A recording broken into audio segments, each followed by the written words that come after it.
भावना अपनी माँ यशोदा के साथ मिलकर एक बुटीक चलाती थी। भावना जब छोटी थी तभी उसके पिता का निधन हो गया था। उसके बाद उसकी माँ ने सिलाई का काम करके भावना को पाल पोस कर बड़ा किया। अब भावना भी अपनी माँ की तरह ही बहुत अच्छी सिलाई करती थी। भावना, मेरा सलवार कुर्ता तैयार हो गया ना? मुझे शाम को फंक्शन में जाना है। आंटी जी, सूट पूरा रेडी है, बस डिजाइनर बटन लगाने बाकी हैं। मैं आपको आधे घंटे में दे दूंगी। आप सलवार में डिजाइन डोरी बोल रहे थे ना, वो दुकान पर खत्म हो गई है, इसलिए माँ बाजार से लेने गई है। जैसे ही वो लाएंगी मैं आपका सूट तैयार कर दूंगी। वो लीजिए, माँ आ ही गई। अरे सुमन बहन जी, सूट जल्दी करवा दो, शाम का फंक्शन है। चिंता मत करो रेखा बहन जी, मैं सामान ले आई हूँ, बस लगाना रह गया है। मैं आपको आधे घंटे में फोन कर दूंगी। माँ, तुम पहले रोटी खा लो, इतनी देर से बाजार में घूम रही हो। लाओ बटन और डोरी मुझे दो, मैं लगा देती हूँ। अरे मैं तुझे बताना ही भूल गई, अभी बाजार में पता है कौन मिला था? कौन मिला था माँ? अरे तुम्हारे पापा जिनकी फैक्ट्री में काम करते थे, उनकी पत्नी मिली थी। सुमित्रा देवी नाम है, बहुत अच्छे लोग थे। उनकी बेटी तुम्हारे बराबर की है। तुम्हारे पापा के जाने के बाद फिर हम लोग यहाँ रहने के लिए आ गए, तो उनसे कभी मुलाकात ही नहीं हुई। आज मिली तो बता रही थी उनकी बेटी की शादी आ रही है। मैंने भी उन्हें बताया कि हम बुटीक चलाते हैं, तो खुश हुई सुनकर। बोल रही थी अपनी बेटी की शादी के लिए थोड़े सूट सिलवाने हैं। तो मैंने कहा कोई बात नहीं, दे जाना, अच्छे से तैयार कर देंगे हम लोग। क्यों, ठीक है ना? हाँ ठीक है माँ। वैसे वो कब आएंगे? वो कल आएंगी अपनी बेटी के साथ सूट देने के लिए। अगले दिन सुमित्रा देवी अपनी बेटी मधु के साथ शादी के सूट देने के लिए आ जाती हैं। ये मेरी बेटी मधु है, इसी की शादी है। अच्छा, चिंता मत करो बेटी, हम तुम्हारे लिए शादी का बहुत बढ़िया सूट तैयार करेंगे। भावना बहुत ही अच्छे डिजाइनर सूट तैयार करती है। आओ मधु, मैं तुम्हारा नाप ले लेती हूँ। जल्दी लेना, मुझे काम से जाना है। इसका मतलब तुम मुझे घर नहीं छोड़ोगी? मैं यहाँ से फिर अकेली घर जाऊं? हाँ मम्मी, मुझे बहुत जरूरी काम से जाना है। एक काम करो, आप ऑटो या कैब बुक कर लेना। अच्छा, मुझे आने में थोड़ी देर हो जाएगी। हो गया, मैं जाऊं? हाँ, मैंने नाप ले लिया है। मधु वहां से चली जाती है। इसे पता है कि मुझे ये ऑटो और कैब बुक करने नहीं आते, फिर भी बार बार वही गलती करती है। शादी सर पर है और इसे घूमने से ही फुर्सत नहीं है, कहीं भी निकल जाती है। कौन समझाए, बिल्कुल नहीं सुनती। इसके पापा से कुछ कहूं तो वो कहते हैं कोई बात नहीं, मायके में ऐश करने दो। आंटी जी, मैं आपकी कैब बुक कर देती हूँ। सुमित्रा जी, कैब आने में अभी टाइम है, मैं सामने की दुकान से चाय मंगवा लेती हूँ, थोड़ी चाय पी लेना। भावना कैब बुक कर देती है। सुमित्रा देवी चली जाती हैं। तुम गुलशन की वाइफ से कपड़े सिलवा रही हो? अच्छा, उन्होंने बुटीक खोला हुआ है, सुनकर बड़ी खुशी हुई। गुलशन भी बहुत ईमानदारी से मेरी दुकान पर काम करता था, बहुत ही नेक इंसान था वो। मुझे पता है, इसीलिए मैंने सोचा मधु की शादी के सूट सिलवा लूंगी तो थोड़ा उन्हें भी फायदा हो जाएगा। मधु नहीं आई तुम्हारे साथ? तुम अकेली आई हो? वो घर में टिकती कहाँ है, पता नहीं कहाँ घूमती रहती है। शादी के दिन नजदीक आ रहे हैं, थोड़ा तुम भी समझाया करो। चलो कोई बात नहीं, आ जाएगी थोड़ी देर में। भावना और उसकी मम्मी मधु की शादी के सूट तैयार करने लगती हैं। सारे सूट सुमित्रा देवी के घर पहुंच गए थे। सूट बहुत ही सुंदर तैयार किए हैं भावना बेटा, तुमने इन पर बहुत ही सुंदर डिजाइन किया है। मधु, देखो तुम्हारी शादी के सूट आ गए हैं। मम्मी, आपको पता है मुझे इन सब में कोई इंटरेस्ट नहीं है। आपको ठीक लग रहे हैं ना? तो बस अभी मेरे पास टाइम नहीं है, मेरी पार्लर की बुकिंग है, मुझे पार्लर जाना है। मधु, कल शादी है, तुम अकेले पार्लर जा रही हो, किसी को साथ ले जाओ। मम्मी, अब मैं कोई बच्ची नहीं हूँ, आ जाऊंगी थोड़ी देर में। अच्छा आंटी, मैं चलती हूँ। भावना चली जाती है। अगले दिन मधु की शादी थी। सुमित्रा देवी और उनके पति ने शादी की सारी तैयारी कर ली थी। सुमित्रा देवी ने भावना और उसकी माँ यशोदा को भी शादी में बुलाया था। सब लोग शादी में पहुंच चुके थे, बस इंतजार था तो मधु के मंडप में आने का। पर जैसे ही सुमित्रा देवी मधु को लेने के लिए उसके कमरे में जाती हैं, वो देखती हैं कि मधु वहां नहीं है। मधु एक चिट्ठी छोड़कर भाग गई थी। तभी भावना वहां से गुजरते हुए सुमित्रा देवी को रोता हुआ देख लेती है। उसे ये बात पता चल चुकी थी कि मधु शादी छोड़कर चली गई है। आंटी जी, मधु का नंबर होगा, आप कहे तो मैं कॉल करके देखती हूँ, क्या पता उठा ले। हाँ, मिलाओ तो जरा। भावना मधु के मोबाइल पर फोन मिलाती है। मधु भावना का फोन उठा लेती है। मधु, तुम्हें पता है सब लोग आ चुके हैं, शादी का मंडप तैयार हो चुका है, मेहमान तुम्हारी राह देख रहे हैं, लड़के वाले हमारा इंतजार कर रहे हैं, तुम कहाँ हो और ये चिट्ठी में क्या लिख कर गई हो? कि तुम्हें ये शादी नहीं करनी, ये सब क्या है बेटा? ओह मम्मी, ये सच है, मुझे ये शादी करनी ही नहीं थी। मैं किसी और से प्यार करती हूँ। आपने और पापा ने मेरी बात को नहीं माना, इसलिए अब मैं अपने प्यार के साथ भागकर शादी कर रही हूँ। मैं अब नहीं लौट सकती। फोन काट दिया, किसी और से शादी कर रही है। मैं क्या जवाब दूं सबको, कुछ समझ नहीं आ रहा। मधु के पिता को भी सारी बात पता चल जाती है। वो गुस्से में भर जाते हैं, पर उस समय कोई कुछ नहीं कर सकता था।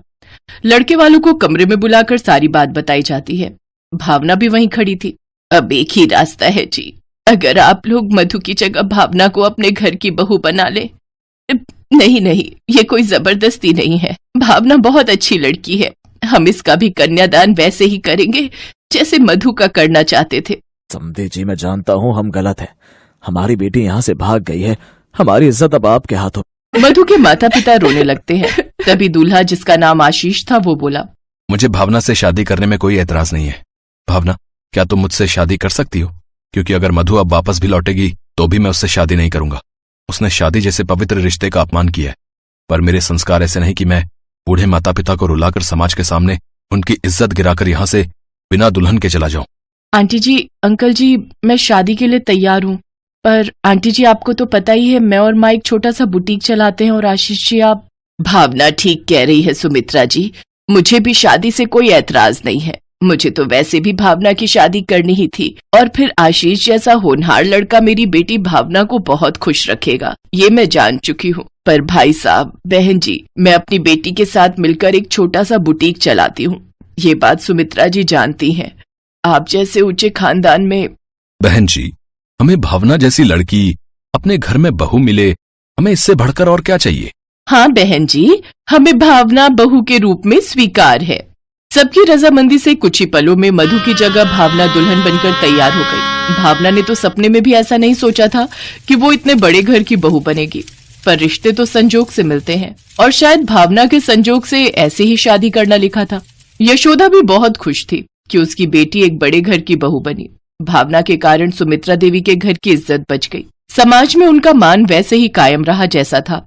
सुमित्रा देवी अपने पति के साथ मिलकर भावना को बिल्कुल अपनी बेटी की तरह विदा करती हैं। सबके आशीर्वाद से भावना खुशी खुशी अपने ससुराल विदा होती है।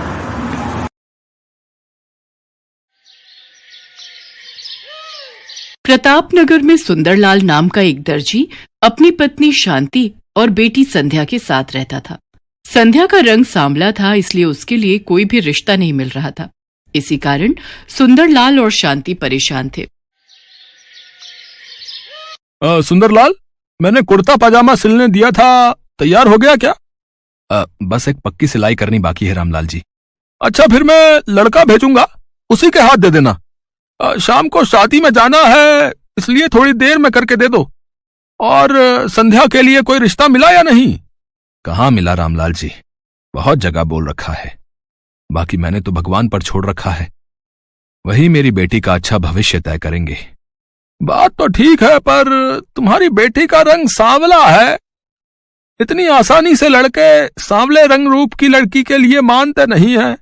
इसलिए जब तुमने मुझे कहा था, मैंने भी इस बारे में किसी से कोई बात नहीं की। अच्छा, चलता हूँ, कपड़े भिजवा देना है। सुंदरलाल देखता है रामलाल की बातें संध्या सुन चुकी है, इसलिए उसने बात बदलनी चाहिए। संध्या बेटी, तू रामलाल की बातों का बुरा नहीं मानना, वो तो बस...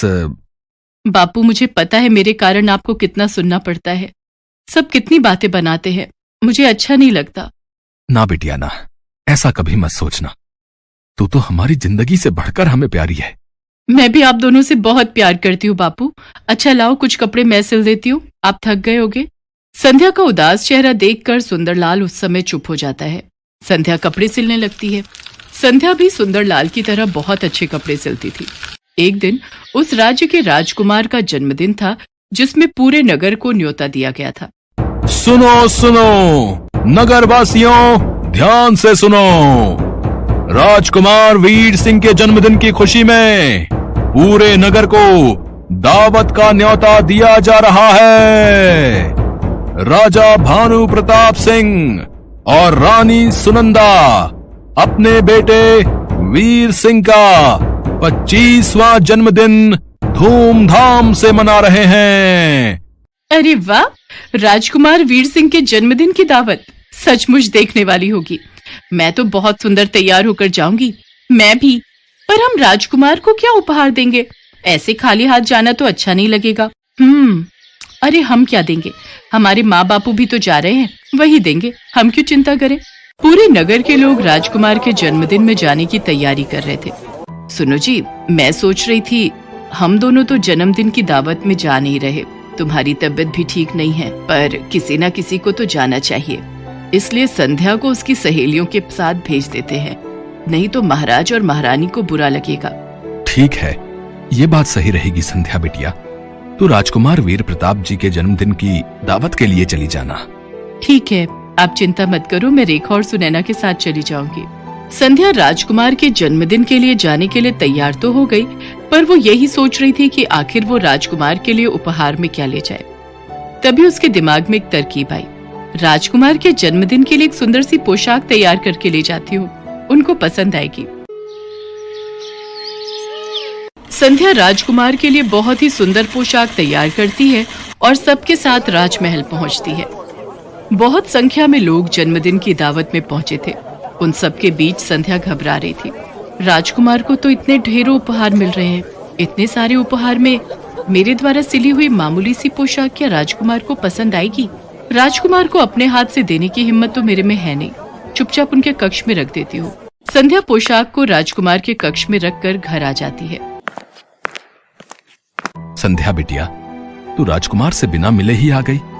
उन्हें पता कैसे चलेगा कि तूने उपहार में उन्हें वो पोशाक दी है? कोई बात नहीं बापू, वैसे भी अब तक राजकुमार इतने सारे उपहारों के बीच मेरी दी हुई पोशाक भूल भी चुके होंगे। संध्या जैसा सोच रही थी वैसा कुछ भी नहीं था। राजकुमार जब कमरे में पहुंचा तो उसने वो पोशाक वहां रखी देखी। अरे, ये उपहार मुझे किसने दिया है? ये तो बहुत सुंदर पोशाक है, अद्भुत। मुझे जहां तक याद है सबने मुझे उपहार दिए।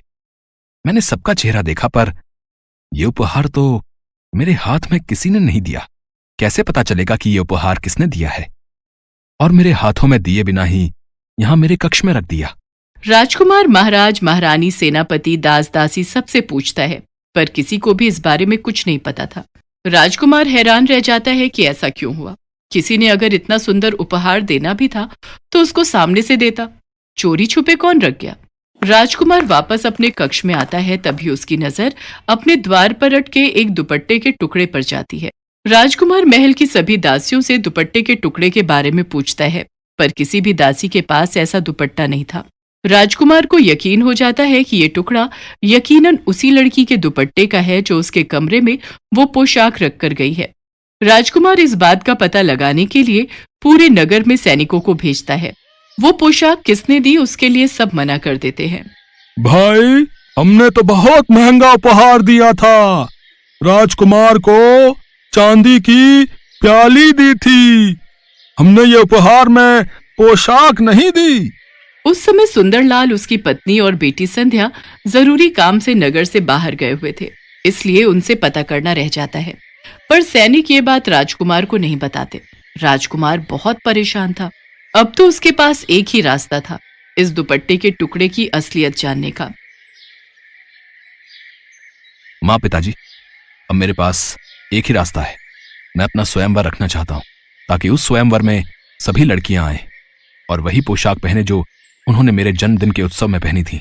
मुझे पता चल जाएगा कि यह दुपट्टे का टुकड़ा किसका है, फिर मैं उसी लड़की से विवाह करूंगा। इससे मुझे अपने प्रश्न का उत्तर भी मिल जाएगा। ठीक है पुत्र, अब तुम इस योग्य हो चुके हो कि तुम अपना जीवन साथी चुन सको। जैसी तुम्हारी इच्छा पुत्र, हम आज ही नगर में तुम्हारे स्वयंवर की घोषणा करवा देते हैं। राजकुमार उस दुपट्टे के टुकड़े के बारे में किसी से कुछ नहीं कहता। वो तो चुपचाप उस बारे में जानना चाहता था जिसके दुपट्टे का ये टुकड़ा था। नगर में घोषणा कर दी जाती है और ये बात सुंदरलाल के कानों तक भी पहुंचती है। संध्या बेटी, तुम्हें भी स्वयंवर में जाना चाहिए। तुम्हारे पिताजी ठीक कह रहे हैं संध्या बेटी। नगर की सभी लड़कियां स्वयंवर के लिए जा रही हैं। अगर तुम नहीं गई तो महाराज क्रोधित हो जाएंगे। उन्होंने नगर की सभी युवा कन्याओं को स्वयंवर के लिए आमंत्रित किया है। पर मेरा वहां जाने का कोई फायदा नहीं, क्योंकि मैं तो देखने में बिल्कुल भी सुंदर नहीं हूँ। राजकुमार तो मेरी ओर देखेंगे तक नहीं, फिर मैं वहां जाकर क्या करूंगी? बेटी, ये तो भाग्य की बात है। अगर तुम्हारे भाग्य में राज सुख लिखा है तो उसे कोई नहीं छीन सकता, और यदि नहीं लिखा तो तुम अपना कर्तव्य निभाकर लौट आना। नगर की सभी लड़कियां उसी पोशाक में राजमहल पहुंचती हैं जो उन्होंने राजकुमार के जन्मदिन के उत्सव में पहनी थी। राजकुमार की नजरें तो उस लड़की को ढूंढ रही थी जिसके दुपट्टे का टुकड़ा अभी भी राजकुमार के हाथ में था। राजकुमार ने आज वही पोशाक पहनी थी जो संध्या ने उसे उपहार में दी थी। इनमें से तो कोई भी लड़की वो नहीं है। आखिर ये किसके दुपट्टे का टुकड़ा है? कहीं मेरी ये योजना विफल ना हो जाए। राजकुमार अभी इस बारे में सोच ही रहा था कि तभी संध्या महल में प्रवेश करती है। संध्या ये देखकर हैरान रह जाती है कि राजकुमार ने वही पोशाक पहनी है जो उसने सिलकर दी थी। राजकुमार ने मेरी दी हुई पोशाक पहनी है, इसका मतलब राजकुमार को मेरे द्वारा सिली हुई पोशाक पसंद आई। ये देखकर मैं बहुत खुश हूँ। बापू और माँ अगर ये सुनेंगे तो वो भी बहुत खुश होंगे। संध्या अभी ये सब देखकर मुस्कुरा ही रही थी कि तभी राजकुमार वीर प्रताप की नजर उसकी पोशाक पर जाती है। यही है वो जिसकी मुझे तलाश थी। आप सब जानना चाहते हैं मैंने ये स्वयंवर क्यों रखा है? क्योंकि मैं अपना जीवन साथी चुनना चाहता था। जिस लड़की की मुझे तलाश थी आज वो मेरे सामने खड़ी है। मैं उसका नाम तो नहीं जानता, पर आज जो पोशाक मैंने पहनी हुई है उसी लड़की ने मुझे उपहार में दी थी। क्या वो लड़की मेरी जीवन संगिनी बनना चाहती है? सब लड़कियां एक दूसरे का चेहरा देख रही थी क्योंकि उनमें से किसी ने भी ये पोशाक राजकुमार को नहीं दी थी। संध्या तो सच जानती थी। वो हैरान रह जाती है। राजकुमार उसकी ओर बढ़ता है और उसका हाथ थाम लेता है। राजकुमार, मैं आपके लायक नहीं हूं। आपको तो मेरे से भी सुंदर लड़कियां मिल जाएंगी। संध्या, प्रेम तो दिल से होता है। मैं तो उसी पल ही तुम्हें अपना दिल दे बैठा था। जब मैंने इस पोशाक को देखा, वो तो तुम्हारे दुपट्टे का टुकड़ा दरवाजे में अटका हुआ था, तभी मुझे तुम्हारे बारे में पता चला, वरना मैं तो सच्चाई जान ही नहीं पाता। और मेरी नजरों से देखो, तुम मेरे लिए दुनिया की सबसे खूबसूरत लड़की हो। संध्या अपने दुपट्टे की ओर देखती है जो किनारे से फटा हुआ था। वहां खड़ी सभी लड़कियां हैरान रह जाती हैं। राजकुमार वीर प्रताप की बातें सुनकर संध्या की नजरें शर्म से झुक जाती हैं। उसके पश्चात सुंदरलाल और शांति को दरबार में बुलाया जाता है। फिर शुभ मुहूर्त में संध्या और राजकुमार वीर प्रताप का विवाह संपन्न होता है। आज संध्या के जीवन में दुनिया की सारी खुशियां थी।